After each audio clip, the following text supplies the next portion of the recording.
जो भी चीज़ जिस पे भी गवर्नमेंट ने चेक एंड बैलेंस नहीं रखा उसने फिर हदें क्रॉस की हैं। चाहे प्राइवेट स्कूल बच्चों की फ़ीस ले लें, चाहे आप रेस्टोरेंट्स में बड़े बड़े उनके बिल ले लें, या हेल्थ सिस्टम में डॉक्टर्स की फ़ीस ले लें, अपनी मर्ज़ी है भाई उनकी। अब जिस डॉक्टर के पास वो मैक्सिमम फ़ीस चार्ज करके भी रात को 100 मरीज़ आ जाता है, तो मुझे ये बताएं कि फिर वो और फ़ीस बढ़ाएगा, वो और फ़ीस बढ़ाएगा। एक तो हमारी आवाम की भी भेड़ चाल है, वो जब तक वो ज़्यादा स्पेंड ना करें वो समझते हैं हमें आराम नहीं आया। तो ये दोनों तरफ से हो रहा है, लेकिन गवर्नमेंट इसमें मुदाखलत कर सकती है कि एक हद मुकर्रर कर दी जाए कि इससे ज़्यादा ना बढ़ाएं। अस्सलाम वालेकुम नाज़रीन, आप देख रहे हैं उर्दू पॉइंट्स। मैं हूं आपका मेज़बान फ़रहान खान। नाज़रीन, कहते हैं डॉक्टर मसीहा होता है। अल्लाह ताला के बाद जब मरीज़ का सबसे ज़्यादा एतकाद डॉक्टर्स पे होता है। अब डॉक्टर को कैसा होना है, डॉक्टर का रवैया कैसा होना चाहिए, और मौजूदा हालात के अंदर जो ज़ेर तालीम डॉक्टर्स हैं उनका रवैया किस तरह का है और किस तरह का होना चाहिए, एक बहुत ही इम्पॉर्टेंट इशू लेके हम आए हैं। और तमाम उन लोगों के लिए जो मेडिकल फील्ड में जाना चाहते हैं, इस शोबे को इख्तियार करना चाहते हैं, इस सारे तनाजुर में गुफ्तगू करने के लिए हमने आज हमारे मेहमान, हमारे काबिल एहतराम मेहमान डॉक्टर फ़खर इबास साहब हमारे साथ हैं। आप एक मेडिकल कॉलेज के अंदर एज ए टीचर भी हैं और इसके अलावा डॉक्टर बाय प्रोफेशन हैं। डॉक्टर साहब, वेरी वार्म वेलकम। अस्सलाम वालेकुम। वालेकुम अस्सलाम। कैसे हैं आप? अल्लाह का शुक्र, खैरियत से हैं? जी बिल्कुल। डॉक्टर साहब, आप मेडिकल कॉलेज में भी पढ़ाते हैं और बाय प्रोफेशन डॉक्टर। अच्छा, मुझे ये बताइए कि बहुत से लोग आपको देख रहे हैं और वो लोग जो इस प्रोफेशन में आना चाहिए, आपके ख़्याल में एक डॉक्टर की, अगर आप कहें कि डॉक्टर को कैसा होना चाहिए, इनफैक्ट उसकी क्या एट्रीब्यूट्स होने चाहिए, उसका क्या बिहेवियर होना चाहिए और उसकी कैसी पर्सनैलिटी होनी चाहिए एक डॉक्टर की? जी, डॉक्टरी एक प्रोफेशनल डिग्री है, एक प्रोफेशनल, अच्छा प्रोफेशनल उसको होना चाहिए, और उसके साथ साथ उसको बहुत काइंड हार्टेड होना चाहिए, बहुत बाइखलाक होना चाहिए। अपने सब्जेक्ट पे तो उसकी ग्रिप होना बहुत लाजमी है, मेडिसिन का नॉलेज और उसकी प्रैक्टिस दोनों ही उसको हों। ठीक है। उसके साथ साथ वो एक बहुत ही काइंड और हंसमुख और अच्छा इंसान हो, सॉफ्ट। जी बिल्कुल सॉफ्ट हो। बिल्कुल ठीक। अच्छा, ये बड़ी बुनियादी एट्रीब्यूट्स हैं और यकीनन मरीज़ के लिए भी, और जब वो किसी डॉक्टर के पास जाता है तो उसका दिल बड़ा हो जाता है और उसको शिफा भी पहुंचती है, ख़ास तौर पर डॉक्टर के एटीट्यूड से। अच्छा डॉक्टर साहब, हम देखते हैं स्टूडेंट्स आजकल के, आप क्या समझते हैं, चूँकि आप इस प्रोफेशन के अंदर आप स्टूडेंट्स को पढ़ाते हैं, आप खुद भी पढ़े हुए हैं, आपका जो स्टूडेंट है वो कितना फोकस्ड है, वो कितना वो कीन है अपनी तालीम के साथ और ख़ास तौर पर इस प्रोफेशन के साथ, और आपने जब तालीम हासिल की उसमें और इसमें क्या आपको डिफरेंस नज़र आता है? आजकल का स्टूडेंट जो है वो हमारे ज़माने से ज़्यादा होशियार है। अच्छा। और उसके पास अपॉर्चुनिटीज़ भी ज़्यादा हैं। ठीक है। लेकिन जहाँ उसके पास अपॉर्चुनिटीज़ ज़्यादा हैं, उसके पास ख़राब होने के मौके भी उतना ही ज़्यादा। अच्छा। अब जो जहन को मुंतशिर करने वाली चीज़ें भी ज़्यादा हैं, और उसमें एक मेन चीज़ जो है वो सोशल मीडिया है। अच्छा। हम उस दौर डॉक्टरों पे भी असरात किए ज़ाहिर है, डेफिनेटली उसके हैं। तो मैं समझता हूँ कि इस दौर में जो बच्चे पढ़ रहे हैं और पढ़कर जो कामयाब हों और आगे दिल जमी से अपनी प्रैक्टिस करें और मेडिकल एथिक्स का ख्याल रखें, मैं तो समझता हूँ कि वो वली हैं। अच्छा। क्योंकि अब आपको इधर उधर आपका जहन जाने के और मुंतशिर होने के और आपके ख़राब होने के चांसेस पहले से ज़्यादा है। बिल्कुल ठीक है। और अब हम ये समझते हैं, लेकिन ये बात है कि अब वली कम रह गए हैं और वली हमेशा कम होते हैं। वली हर दौर में, हाँ, हर दौर में कम होते हैं। ये आप ठीक कह रहे हैं। अच्छा डॉक्टर साहब, ये बताइए कि हम जब मेडिकल की बात करते हैं, एंट्री टेस्ट की जब बात करते हैं और मेरिट की जब बात होती है, तो उसमें मेजॉरिटी हम जो मेडिकल कॉलेजेस हैं उसमें ख़वातीन को देखते हैं, लड़कियां ज़्यादातर उसमें आती हैं, और मेडिकल के शोबे के अंदर भी एक मेजॉरिटी जो है वो ख़वातीन की हर मेडिकल कॉलेज में आप देखेंगे वो नज़र आती है। तो आप क्या कहेंगे कि आने वाले वक्तों में, और ये भी देखा गया है कि लड़कियाँ बाय प्रोफेशनली उस प्रोफेशन को अडॉप्ट नहीं करती, वो घरदारी में मसरूफ़ हो जाती हैं, कोई family responsibility. What do you think, ये एक जो मामला है इसको आप किस तरह देखते हैं? जी, अगर इसको हम पाकिस्तान में तारीख़ी तौर पर देखें तो बहुत अरसा एक लिमिटेड कोटा था ख़वातीन के लिए, और उसमें मेल डोमिनेंस थी। फिर इसको ओपन मेरिट किया गया। जब लिमिटेड कोटा था तो हमारे पंजाब में एक मेडिकल कॉलेज था which was dedicated towards female education. जब ओपन मेरिट हुआ तो डेफिनेटली, क्योंकि पाकिस्तान में गर्ल्स जो हैं वो थोड़ा सा बॉयज़ से एक्सेल कर रही हैं एजुकेशन में, तो फिर वो ज़्यादा आना शुरू हो गई। ठीक है। अच्छा, अब इसमें जो कई इसमें पॉइंट्स आते हैं, इसके कुछ क्रेडिट्स भी हैं और डिसक्रेडिट्स। ठीक है, क्रेडिट्स तो यह देखें, ओपन मेरिट पे तो एजुकेशन मेल और फीमेल की होनी चाहिए, जो जितनी मेहनत करे वो आगे आए। लेकिन बाद में आपकी बात भी एक हद तक ठीक है कि बहुत सारी बच्चियां जो हैं वो जब उनकी शादियां होती हैं बैरून मुल्क चली गई, फैमिली में बिज़ी हो गई, बच्चों में बिज़ी हो गई, but at the same time एक अच्छी खासी तादाद ख़वातीन की जो है वो अब प्रैक्टिस भी कर रही है। ऐसी पोस्ट ग्रेजुएशन जिनमें सिर्फ लड़के पहले जाते थे, लड़कियां कोई खाल होती थी, उन प्रोग्राम्स में या उन स्पेशलिटीज़ में अब लड़कियां भी जाती हैं और काम कर रही हैं। लेकिन फिर भी हमारी जो सकाफ़त है, हमारा कल्चर, हमारी तारीख़ और रिलीजन के पॉइंट ऑफ व्यू से बहुत सारी जगहें ऐसी हैं कि जहाँ पे as a professional girls have limitations, तो वहाँ पे फिर बॉयज़ का होना ज़रूरी है।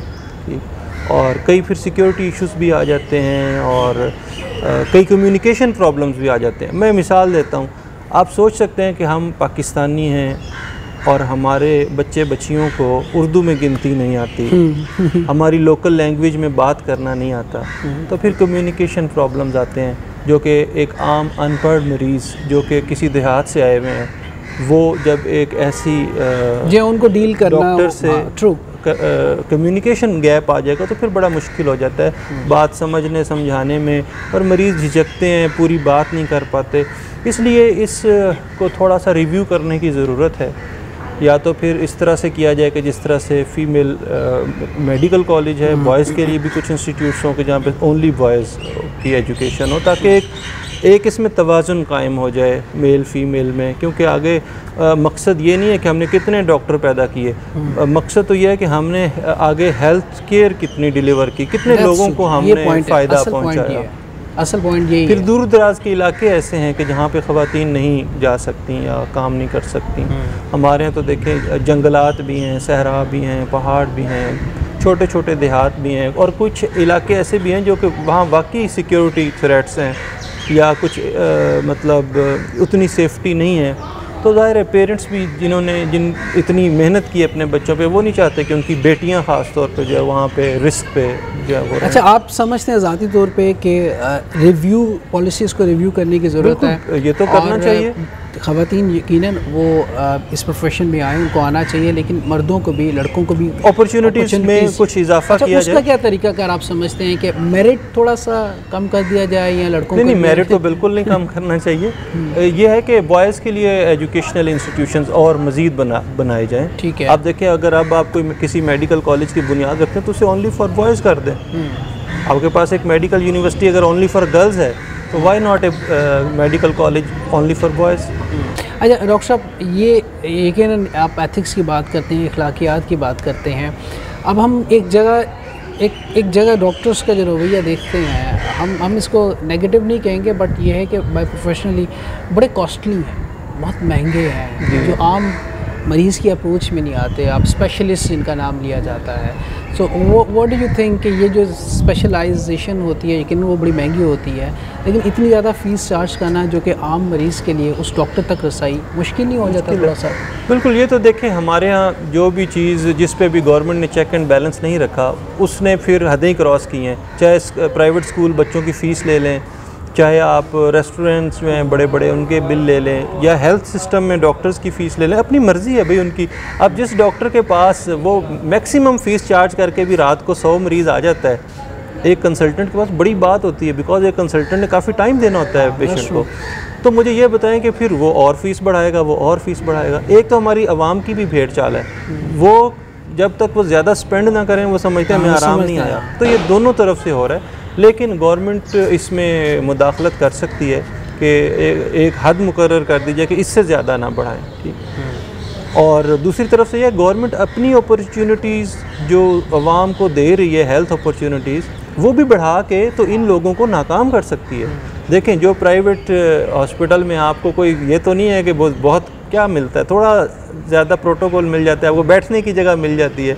अगर पब्लिक सेक्टर हॉस्पिटल में भी हॉस्पिटल खुले बनाए जाएँ और डॉक्टर ज़्यादा हों, डॉक्टर रूम ज़्यादा हों, OPD ज़्यादा हो, तो देखें लोग बहुत प्रेफर करते हैं। कोई भी बंदा जो है वो प्राइवेट डॉक्टर के पास नहीं जाना चाहता अगर उसको अच्छा गवर्नमेंट, आपने अच्छे इदारे भी बनाए, ये हमारा पंजाब इंस्टीट्यूट ऑफ कार्डियोलॉजी बहुत बड़ा इदारा है, चिल्ड्रन हॉस्पिटल, लेकिन फिर भी अल्टीमेटली ये होता है कि वो उन पर भी रश पड़ जाता है। और सारा देखें मेडिकल एक ऐसी चीज़ है, मसलन मैं पेशेंट चेक कर रहा हूँ, आप कहें डॉक्टर साहब जल्दी करें, डॉक्टर साहब जल्दी करें, तो मैं क्या पेशेंट चेक करूँगा, मैं उसकी बात ही क्या सुनूंगा। रश जो है वो किलर है हेल्थ केयर डिलीवरी। हर बंदा इरिटेट हो रहा है रश की वजह से। आप कभी दोपहर दिन के औकात में किसी भी बड़े अस्पताल का चक्कर लगा रहे हैं, बेचारा डॉक्टर ऐसे बैठा हुआ तो चारों तरफ से मरीजों ने इसको घेरा, बताएं वो किसकी बात सुने किसकी ना सुने। तो इसमें गवर्नमेंट का मैं कहता हूँ बहुत बड़ा एक फेलियर है हमारी, जहाँ और बहुत सारे फेलियर आप गिनवा सकते हैं कि हेल्थ केयर उन्होंने कभी इसको सीरियस नहीं लिया। तो आपको तब्दीली नज़र नहीं आ रही कुछ? तब्दीली 1 महीने में तो नहीं नज़र आएगी। अच्छा डॉक्टर साहब, जहाँ पे डॉक्टर्स का एटीट्यूड है वहाँ पे मरीज़ों का एटीट्यूड भी है। अब यू आर राइट, अब बाज़ जगह ये होता है कि मरीज़ के पेट में दर्द है तो वो चला जाएगा हॉस्पिटल में। अब ऐसा दर्द है कि जो उसका थोड़ी देर में ठीक हो जाएगा। अब रोज़ाना की बुनियाद पे अगर 40-50 मरीज़ हल्के से पेट के दर्द के साथ डॉक्टर्स के पास चले जाएं, उधर चले जाएं हॉस्पिटल्स में, तो आप देखें कितना वो रश हो जाता है। और मैनेज करना, ये जो माइंड सेट और ये जो साइकी है मरीज़ की, इसको एड्रेस करना भी बड़ा ज़रूरी है। उसको समझना होगा भाई तुम्हारा बीमारी जो है वो इस तरह की नहीं है कि तुम अस्पतालों में एकदम भागना शुरू कर दो, थोड़ा सब्र कर लो थोड़ा। देखें एजुकेट करना लोगों को ये गवर्नमेंट की ज़िम्मेदारी है, किसी भी अच्छी रियासत की ज़िम्मेदारी है।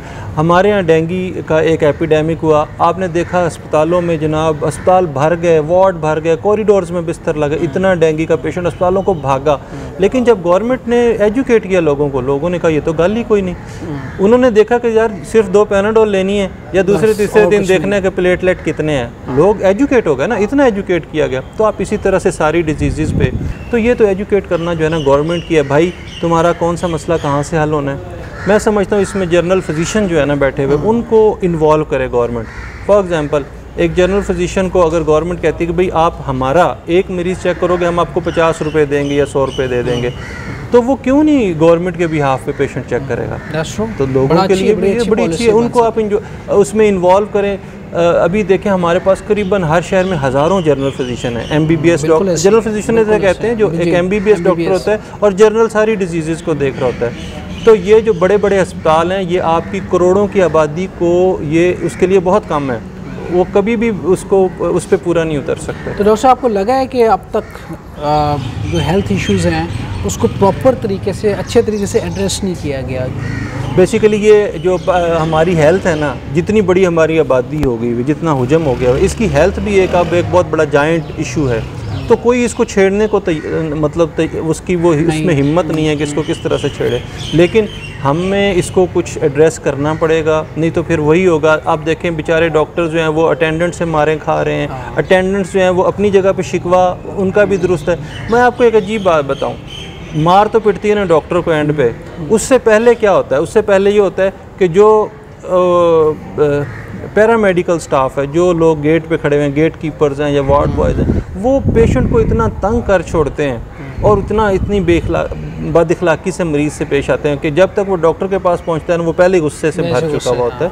इस चीज़ को भी चेंज, भाई सबकी अखलाकी तरबियत करें, सबके लिए कोर्सेज होने चाहिए। और सबकी देखें, डॉक्टर्स तो अलग एम्प्लॉयमेंट उनकी है, उनको कोई और डील कर रहा है। जो हेल्थ डिपार्टमेंट है ये उसके सारे सिफारशी भर्ती भी किए हुए होते हैं, जो लोग वार्ड बॉयज़ होते हैं या गेट कीपर्स होते हैं, ये हमारे से ज़्यादा स्ट्रॉन्ग होते हैं डॉक्टरों से। इन पे हमारा बस नहीं चलता। अच्छा, ये उनको इरिटेट करते हैं। अल्लाह माफ़ करे, मैंने ऐसे भी देखा है कि रकम पकड़ रहे होते हैं अंदर जाने के लिए भी, आपने अपने पेशेंट से मिलना है तो 100 रुपये उस बंदे को दे के जाएँ।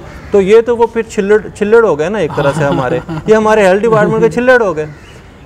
नो डाउट डॉक्टर्स भी अनएथिकल बातें करते हैं, लेकिन आपको सारे सिस्टम को ठीक करना ज़रूरी। रिसोर्सेज बढ़ाएं, वेन्यूज़ बढ़ाएं, मैन पावर बढ़ाएं और सबकी अखलाकी तरबियत करें। एक और चीज़ है, देखें आपने नर्सिंग में सिर्फ फीमेल का शोबा रखा हुआ है पंजाब में अक्सर जगहों पे, उसमें मेल नर्सिस को भी लेके आएँ, तो आपकी जो स्ट्रेंथ है ना मेडिकल डिलीवरी की, वो बढ़ जाएगी। डॉक्टर साहब यू आर राइट, बहुत सी चीज़ें हैं जिनके ऊपर काम करने की ज़रूरत है, जो आपने जिसकी तरफ तवज्जो दिलवाई। यकीनन ये आपकी आवाज़ है जो हम मैं तो समझता हूँ कि इस पे 10 प्रोग्राम हो सकते हैं और फिर भी ये बातें, ये आवाज़ पहुँचनी चाहिए, ये आवाज़ पहुँचनी चाहिए। और ये वो बातें देखें जो हमने एज ए डॉक्टर या एज ए स्टूडेंट यहाँ पे खुद देखी हैं, हम इसमें से गुजरे हुए हैं इन सारी चीज़ों में, तो हमारे से बेहतर ये चीज़ें कोई नहीं बता सकता पेश। और फिर मज़े की बात है, हम एज ए पेशेंट भी, मतलब कभी कभी अपने पेशेंट भी लेके जाने पड़ते हैं, कभी खुद भी बंदा पेशेंट हो जाता है, तो एज ए पेशेंट भी देखी हुई ये चीज़ें कि यार ये चीज़ें कितनी, इन चीज़ों की कितनी अहमियत होती है। अच्छा डॉक्टर साहब, लास्ट में मैं चाहूँगा वो पेरेंट्स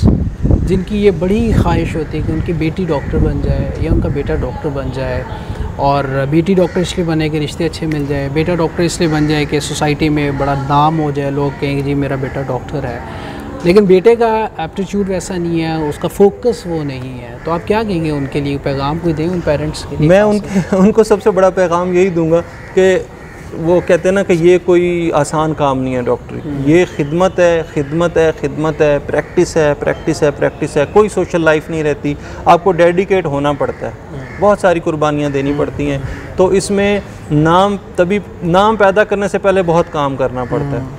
तो सिर्फ उन बच्चों को इसमें भेजें जो दिल से चाहते हैं कि वो ये काम करें, ये खिदमत का काम है, ये कोई वो मतलब शोहरत या दौलत वाला काम नहीं है।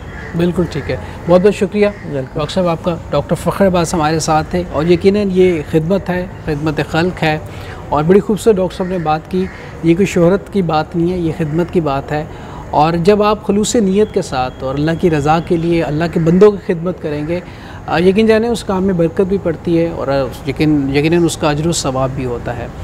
इसी नोट के साथ अपना बहुत सा ख्याल रखिएगा, आप जहाँ रहें खुश रहें, हंसते मुस्कुराते रहें। अपने मेज़बान फ़रहान ख़ान को उर्दू पॉइंट से दीजिएगा इजाज़त। ज़िंदगी ने तबा की, सांसों ने वफ़ा की, आपसे फिर मुलाकात होगी। जल्द अल्लाह निगहबान। पाकिस्तान जिंदाबाद।